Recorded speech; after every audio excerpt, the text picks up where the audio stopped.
Bonjour, bienvenue à vos 5 minutes juridiques avec le cabinet d'avocats Landau associé par VK. Dans quelques minutes, on va parler de l'ordonnance sur la responsabilité financière. Mais tout de suite, les brefs de la semaine avec, en fonction publique, la médiation préalable qui devient obligatoire pour certaines décisions. Souvenez-vous, on en a parlé ensemble, c'était un dossier il y a quelques semaines sur la médiation préalable, facultative ou obligatoire. Et bien celle sur la fonction publique de l'État ou territoriale devient obligatoire pour certaines décisions sur tout le territoire national.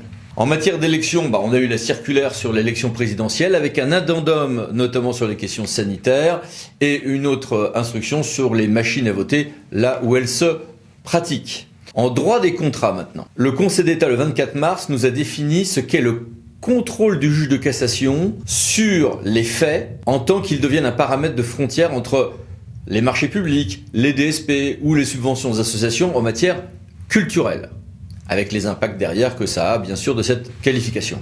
Conseil d'État toujours, mais le 28 mars cette fois-ci, le juge va jusqu'à estimer que un DC1 en tant que vice en contentieux Tarn-et-Garonne, c'est un vice non régularisable en amont, mais pas au stade du contentieux, alors que d'autres vices le sont. Et le Théâtre Pau a estimé quant à lui, en dépit de différentes jurisprudences qui auraient pu laisser penser l'inverse, que l'appel d'un jugement excluant de la commande publique n'entraîne pas la suspension de cette exclusion. Urbanisme maintenant, la Cour de cassation redécouvre, ou plutôt impose à une cour d'appel de redécouvrir l'arrêt Blanco, la responsabilité de la commune du fait de ses permis de construire ou autre autorisation d'occupation du sol. Oui, ça relève bien du juge administratif, même si c'est dans un cadre de contentieux plus large où il y a également, à titre principal, des contentieux au civil. Le décret est enfin sorti sur le fait que pour ne pas carboniser la planète, on va essayer de ne pas chauffer les terrasses en extérieur. Attention, sur les terrasses, sur le domaine public, de cafés, de restaurants et autres, il y a quelques marges de manœuvre pour les maires sur ce point. Et puis, environnement toujours, la clause filet, c'est-à-dire le fait que les petits projets qui n'avaient auparavant pas besoin d'évaluation environnementale auront eux aussi leurs évaluations environnementales comme des grands, avec une procédure spécifique, décret du 25 mars 2022, le tout à corréler avec le fait que pour tout ce qui est demande d'autorisation environnementale de l'article 181.1 du Code de l'environnement, il y a un nouveau CERFA global de toute manière. Voici les références. En voirie, on a parlé ensemble il y a quelques semaines de la loi 3DS. Et parmi les choses, il y a à peu près 10 300 kilomètres de voirie nationale qui peut-être vont être transférés aux départements, métropoles, régions selon une procédure assez particulière et dont le point de départ est l'indication par décret de celle de ces voiries qui pourrait être décentralisée s'il y a des collectivités intéressées. Ce décret est sorti, numéro 2022-459 du 30 mars 2022. Et puis les mini-brèves, que voici. Abordons maintenant notre grand dossier, l'ordonnance sur la responsabilité financière. On a un cadre financier en évolution, des tentatives interrompues d'agences comptables intégrées, évolution du contrôle opéré au sein des institutions publiques de l'État, le passage au compte financier unique et à la comptabilité M57, des différentes réflexions sur l'évolution de la séparation entre ordonnateur et comptable, et puis la responsabilité des comptables publics qui a été fait il y a une grosse dizaine d'années, aboutit quand même à un système qui était considéré comme insatisfaisant, et en même temps on a des déclins de la gestion de fait, un décollage très lent de la responsabilité des ordonnateurs devant la CDBF. Bien. Tout ceci a contribué à ce que le syndicat des juridictions financières fasse des propositions audacieuses à l'époque dans son livre belge de 2018 et qu'en 2020, on ait eu des propositions de réforme parfois assez brûlantes de la part de Jean Basser, de la part de même la professeure Stéphanie Damaret qui sera avec nous tout à l'heure. Et sur la base de tout ceci, le nouveau premier président de la Cour des comptes, M. Pierre Moscovici, avait lancé un grand chantier. Et dans ce grand chantier, JF 2025, on retrouvait une procédure toute nouvelle de responsabilité unifiée des comptables et des ordonnateurs. C'était proche de ce que proposait le syndicat des juridictions financières. On aurait eu, je dis bien on aurait eu, les chambres régionales des comptes, ou territoriales des comptes, CRC ou CTC, donc on dit CRTC, comme juge de première instance, appel Cour des comptes et ensuite Conseil d'État. Ça, c'est ce qui était prévu. Et à la place de l'RPP des comptables ou de la responsabilité des ordonnateurs, on aurait une responsabilité unifiée sur la base d'une liste d'infractions. Et d'ailleurs, dès le 18 mai 2021, a été créée une chambre au sein de la Cour des comptes spécialisée dans les questions juridictionnelle avec un certain nombre de réformes. 7e chambre. Et puis arrivent les travaux préparatoires, puis la loi de finances initiale pour 2022. Et là, bing boum badaboum, on arrive à mettre en place cette réforme, ok, mais avec un double degré de juridiction, ok, une liste d'infractions financières comme prévu, très bien, mais limitation de tout ceci au cas d'un préjudice financier significatif pour qu'il y ait sanction. Bon, on retrouve des choses qui étaient déjà dans la réforme de l'RPP d'il y a un peu plus de 10 ans. Nécessité d'une faute grave, ok. Maintien de la gestion de faits réformé à la marge. Ça, c'était un point qui n'était pas certain. Mais des élus nationaux ou locaux largement exemptés de ce nouveau régime, ce qui a suscité beaucoup de débats. Et surtout, ce n'étaient pas les chambres régionales ou territoriales des comptes qui allaient être les premiers degrés de juridiction, mais cette 7e chambre de la Cour des comptes. Donc, des infractions plus restreintes, des cas de mise en œuvre plus restreints, un champ d'application sur les comptables qui reste le même, mais qui sur les ordonnateurs est un peu plus restreint, conduisant, combiné avec les problèmes de RH entre chambres régionales et des comptes et des cours des comptes, à une déjuridictionnalisation des chambres régionales ou territoriales des comptes, et à un risque d'étranglement et de petit nombre d'affaires, ce qui évidemment a suscité beaucoup d'émoi. Ce qui est prévu en matière d'amende pouvait sembler faible, mais comme il y a de peines complémentaires d'interdiction d'être comptable ou d'avoir la qualité d'ordonnateur, ça n'était quand même pas à négliger. Et puis, c'est vrai que derrière cette idée d'une grosse réforme de la responsabilité financière, il y avait aussi l'idée de se dire que certaines choses pourraient passer du pénal au financier. Certaines infractions, certains cas de favoritisme pour lesquels en réalité il n'y a pas d'intention délictuelle, par exemple. Et puis quelques débats sur la procédure, sur le non bis in idem, etc. Et c'est là qu'est venue, cette semaine, l'ordonnance 2022-408 du 23 mars 2022. Qu'avons-nous dans ce texte ? On a la liste des infractions financières. Il y a un cas d'infraction financière qui est la faute de gestion, mais qui est limité vraiment à des cas graves et hors État et hors collectivité locale et leur budget annexe. Bon, on retrouve pour le reste une série d'autres infractions qui peuvent entraîner cette responsabilité, pesant donc, je le rappelle, aussi bien sur le comptable que sur l'ordonnateur. Enfin, ça ne sera pas systématiquement les deux, ce sera parfois l'un, parfois l'autre, parfois les deux. Pour des cas qui sont par contre bien connus, parce qu'on avait déjà ça dans les infractions de la Cour de discipline budgétaire et financière, c'est DBF, c'est l'octroi d'avantages injustifiés, le non-respect des règles applicables en matière de contrôle budgétaire pour l'engagement des dépenses, l'inexécution de décisions de justice, l'engagement de dépenses sans être ordonnateur, et la gestion de faits, qui est en soi du coup une infraction relevant de cette 7e chambre de la Cour des comptes et puis après de la Cour d'appel financière puis à hauteur de cassation du Conseil d'État. Et une infraction nouvelle visant à sanctionner les agissements ayant eu pour effet de faire échec à une procédure de mandatement d'office. Bien. Le régime de sanctions dans ce texte définitif est assez gradué, avec des amendes plafonnées jusqu'à 6 mois de rémunération et des peines accessoires dont il ne faut pas sous-estimer l'importance, comme je le disais. Une exclusion dans les ordonnateurs, sauf pour la gestion de faits, ou sauf pour des fonctions qui ne sont pas l'accessoire objet du mandat, des élus nationaux que sont les ministres ou des élus locaux, avec quelques débats d'ailleurs sur certains cas, je vous ai tout mis ici. Le nouveau régime fait aussi qu'il pourra y avoir demain un intérêt très vif à certains numéro 2 ou numéro 3 d'équipe à se couvrir. Le risque que tout le monde ouvre le parapluie en dessous le niveau des ordonnateurs, notamment des ordonnateurs élus qui eux ne sont pas responsables, en cas d'ordonnateur secondaire, est un vrai risque.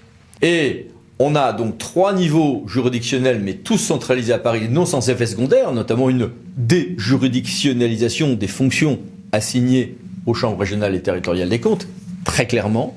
Ceci dit, ce robinet peut sembler assez peu ouvert, mais en revanche, au niveau de la saisine initiale, la saisine est très large. Les directeurs des finances publiques, les chefs des services d'inspection générale de l'État, les commissaires aux comptes des organismes soumis au contrôle de la juridiction financière, les préfectures, les autorités susceptibles de saisir cette structure sont nombreuses. Avec des règles de prescription qui ne changent pas. Globalement, Sacaner évolue disant que la gestion de fait avec quelques subtilités. Et un maintien de la séparation ordonnateur et comptable, quelques éléments sur la réquisition et la gestion de fait, mais on reste sur une des frontières sur ce point qui eussent mérité d'être un peu plus redéfinies, me semble-t-il. Sur tout ceci, quelques questions à 2 grands spécialistes du sujet. Monsieur Gilles Joannet, qui était il y a peu encore procureur général près la Cour des comptes, et Madame Stéphanie Damaret, qui a remis le rapport éponyme il y a un peu plus d'un an et qui est professeure des universités agrégée de droit public. Bonjour à tous les deux. Bonjour, monsieur Maître Landau. Madame le professeur, commençons par vous. Est-ce qu'à votre avis, cette réforme va conduire les comptables publics à faire changer leurs pratiques au quotidien, maintenant qu'au lieu de la RPP, c'est des infractions financières peut-être un peu plus restreintes qui vont peser sur leurs épaules? Alors nécessairement, ça va changer la pratique des agents comptables qui ont déjà bien conscience que leur niveau de responsabilité ne sera plus du tout le même en comparaison de ce qu'il a été. Très clairement, les cas d'engagement de la responsabilité des comptables publics ne seront pas légion. Nous aurons peu d'arrêts rendus chaque année par la Cour des comptes les concernant. Qui plus est, alors que la réforme met en place un régime de responsabilité unifié, on comprend bien qu'on va aller rechercher directement les responsabilités de chacun, ce qui est une bonne chose, puisqu'en définitive, on avait bien conscience qu'avec l'ancien régime, les agents comptables pouvaient voir leurs responsabilités engagées dans des cas un petit peu limites quand même. Oui, il leur arrivait de payer les pots cassés au lieu et place des ordonnateurs. Tout à fait. Donc on peut considérer que de ce point de vue-là, la RPP est morte. Et qu'en définitive, on va bâtir quelque chose de totalement différent, avec un risque très amoindri pour l'agent comptable de voir sa responsabilité engagée, ce qui va d'ailleurs susciter très probablement des réflexions de leur part, notamment sur la nécessité de s'assurer. Monsieur le procureur général honoraire, même question pour vous. Est-ce que cette réforme va changer la pratique quotidienne des comptables publics? De toute façon, je vais vous dire, le mot de la fin dans cette affaire, c'est dans le rapport Basser. Les comptables doivent être responsables des opérations de caisse. Et puis voilà. Et vous voyez bien que plus on réduit le nombre de postes comptables, plus il est loin de l'exécution des dépenses. Tout ça fait un tout. Tout ça est un système qui supprime très fortement, même si l'apparence c'est une réforme, c'est en fait une destruction d'un régime de contre-pouvoir. Mais cette responsabilité est liée à la séparation ordonnateur et comptable. Celle-ci est maintenue, mais n'est-ce pas encore floue, voire même peut-être fragilisée? Il n'y a rien de possible dans la séparation ordonnateur-comptable si on ne redéfinit pas le rôle du comptable. Et moi, j'avais proposé que sa fonction remonte jusqu'à la comptabilité d'engagement. Un comptable, c'est fait pour quoi? C'est fait pour dire non ou c'est fait pour dire halte là? Il n'a absolument plus ces pouvoirs-là aujourd'hui. D'ailleurs, il est logique qu'on lui supprime son régime assurantiel. Il devient inutile. Le point clé manque. Le point clé, c'est la redéfinition du rôle du comptable. Oui. Côté ordonnateur, si les élus ou ministres sont exclus de ce régime, sauf gestion de fait ou fonctions qui ne sont pas l'accessoire obligé du mandat, n'a-t-on pas un risque que certains de leurs collaborateurs, notamment ceux qui sont ordonnateurs secondaires, ouvrent encore plus le parapluie pour ne pas payer à la place de leur patron?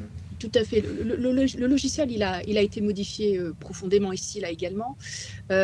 Alors, si on résume, on a effectivement la responsabilité des gestionnaires publics largement entendue, des ordonnateurs.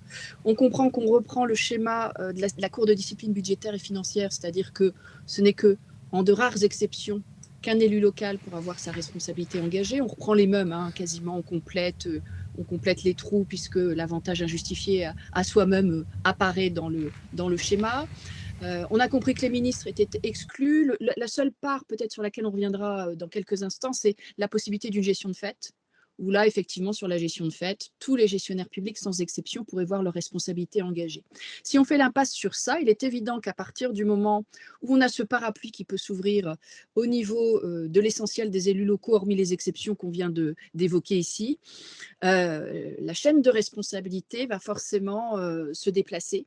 Et le risque est évident pour moi de voir finalement rechercher là pour le coup des responsabilités. Finalement, si je veux résumer, la problématique qu'on avait pour les agents comptables qui finalement endossaient à la place d'eux va se retrouver nécessairement alors que les élus locaux au premier chef pourraient échapper à cette responsabilité. Vu la liste de ces infractions, les conditions de mise en œuvre, la centralisation sur Paris, 2-3 éléments de ressources humaines, est-ce que vous pensez qu'on va vers des gros flots de contentieux à venir ou vers un volume limité d'affaires? L'activité juridictionnelle financière ne sera plus du tout ce qu'elle a été jusqu'à présent. Je n'imagine pas la 7e chambre de la Cour pouvoir gérer un contentieux à l'identique de ce que gère actuellement la totalité des chambres régionales des comptes et de la Cour des comptes. Le texte est écrit en ce sens, de toute façon. On comprend bien l'entonnoir dans lequel on s'achemine. On l'avait déjà regretté lorsqu'il y avait eu ces commentaires sur le projet d'ordonnance. Le simple fait que la première infraction suppose une faute grave combinée au préjudice financier significatif, laisse bien comprendre que de toute façon, les cas d'engagement de la responsabilité ne sont pas énormes. Donc nous, on aura nettement moins d'activité juridictionnelle, et j'ai envie de dire d'un certain point de vue encore heureux, parce que de toute façon, la 7e chambre ne pourrait pas assumer cette totalité. Le fait d'avoir supprimé les compétences juridictionnelles des chambres régionales et des chambres territoriales des comptes, pour moi, c'est une imperfection grave du texte. On avait créé les chambres régionales des comptes en 1982 pour les rapprocher des territoires. Et là, on fait un bond en arrière énorme. Et on a l'impression que ça ne choque pas grand monde finalement. En tout cas, au niveau du passage du texte, ce que moi j'ai considéré comme étant effectivement un rebours, une rétrogradation des compétences des chambres régionales des comptes, ça n'a pas finalement posé énormément de discussions en tout cas. Et qu'en pensez-vous, monsieur le procureur général? Sur la Cour d'appel, bien entendu, son activité va être liée à celle de la chambre juridictionnelle de la Cour. Elle va donc être réduite. Mais je vous recommande très vivement, je recommande à tous de relire le discours de Bruno Lasserre, vice-président du Conseil d'État, lors du colloque qui a eu lieu en septembre 19 entre la Cour et le Conseil, que le Conseil d'État n'avait aucune envie, et il le dit parfaitement clairement, que la CDBF, on peut l'appeler Cour d'appel aujourd'hui, ait plus de pouvoir ou plus de champ de compétences. Et de ce point de vue-là, la Cour d'appel, telle qu'elle est dessinée dans la réforme, répond aux vœux du Conseil d'État. Donc c'est une petite chose, mais une petite chose assez drôlatique, avec ces deux personnalités qualifiées dont on demande ce qu'elles font là. Je dois vous dire que je n'ai trouvé personne qui pouvait m'expliquer pourquoi il y a deux personnalités qualifiées. On voit bien qu'il n'y a que deux interprétations possibles. La première, c'est un prélude, c'est-à-dire qu'on fera la même chose dans les cours d'appel judiciaires. Ça serait une très, très, très, très grande nouveauté. Soit ça n'est pas un prélude, et dans ce cas-là, c'est propre à la Cour d'appel droit financier, et c'est une suspicion. N'est-ce pas, si quelque chose doit évoluer, n'est-ce pas via la gestion de fait que ça pourrait le faire, puisque la gestion de fait reste une notion plus souple et potentiellement plus évolutive? J'estime que la gestion de fait, ça pourrait être la planche de salut de ce dispositif. On a bien constaté que la gestion de fait était en déclin en termes d'activité juridictionnelle sur ces dernières années. Il y a plusieurs raisons qui le motivent, y compris en interne au niveau de la Cour des comptes, une absence de volonté de poursuivre des faits de gestion de fait. Sauf qu'en l'état, vu la rédaction du texte, c'est une option qui est sur la table. C'est-à-dire que si la Cour des comptes ne veut pas se retrouver cantonnée dans ce cadre juridique figé, qu'impose cette liste des infractions, etc., qu'impose cette liste des justiciables et des non justiciables, je pense que l'une des options sur la table, c'est la gestion de fait. J'espère de tout cœur finalement que la gestion de fait va reprendre en intensité, que le juge des comptes va lui donner ses nouvelles lettres de noblesse, peut-être lui donner un cadre juridique plus élargi qu'il n'avait l'habitude de le lui accorder. Je pense notamment aux affaires de gestion de fait qui avait été initié par le parquet, c'était Gilles Joannet à l'époque, en 2017, quelque temps avant les élections présidentielles, et qui avait concerné 5 ministres d'envergure, ce qui avait très probablement conduit la Cour des comptes à éviter le sujet en définitive. Je pense que si la Cour des comptes veut véritablement s'approprier ce dispositif, elle a, avec la gestion de fait, une véritable opportunité. Maintenant, il reste deux choses, deux variables. La première, il faut que la Cour des comptes, elle en ait l'envie. Et ça, pour bien connaître la Cour des comptes et les vents contraires qui peuvent parfois la traverser, ce n'est pas quelque chose d'évident. Et puis, deuxième chose, il faut que le Conseil d'État, juge de cassation, y suive. parce que si le Conseil d'État retient pas, en tout cas ne soutient pas l'orientation que pourrait donner la Cour des comptes à cette notion de gestion de fait sur un périmètre peut-être étendu, il est évident que dans 4 ou 5 ans, on va laisser le temps de vivre au texte, mais j'ai envie de dire, une fois qu'on aura mis les options sur la table, qu'on aura bien torturé le texte pour obtenir ce que l'on peut obtenir de ce texte, on verra ce qu'il en sera advenu dans 4-5 ans. Et on verra si finalement on a eu tort peut-être de trop s'en inquiéter, ou alors qu'en définitive on a pu effectivement extrapoler et y ajouter une valeur ajoutée significative. Mais là, double rôle à jouer. La Cour des comptes et le Conseil d'État ont chacun leur partie à jouer. Et faut-il être inquiet de la perte des fonctions juridictionnelles des CRTC ? Oui, il est évident que la perte de cette juridiction, c'est un retour à l'avant 82. C'est l'abolition d'une réforme considérable et c'est la quasi-garantie, mais c'est sans doute le but, que les articles 40 suite au contrôle juridictionnel des comptes, les articles 40 mettant en cause, quand c'est nécessaire, les ordonnateurs élus vont s'effondrer. Vous savez, c'était une des questions qu'on se posait depuis 20 ans. Faut-il que les ordonnateurs élus encourent une responsabilité, sachant évidemment, et tout le monde le sait, que l'encours de la responsabilité sous le régime pénal est extrêmement rare. Bon, reste que ces chambres régionales ou territoriales des comptes pourront, au fil de leur contrôle de gestion, faire des articles 40, mais au pénal cette fois-ci.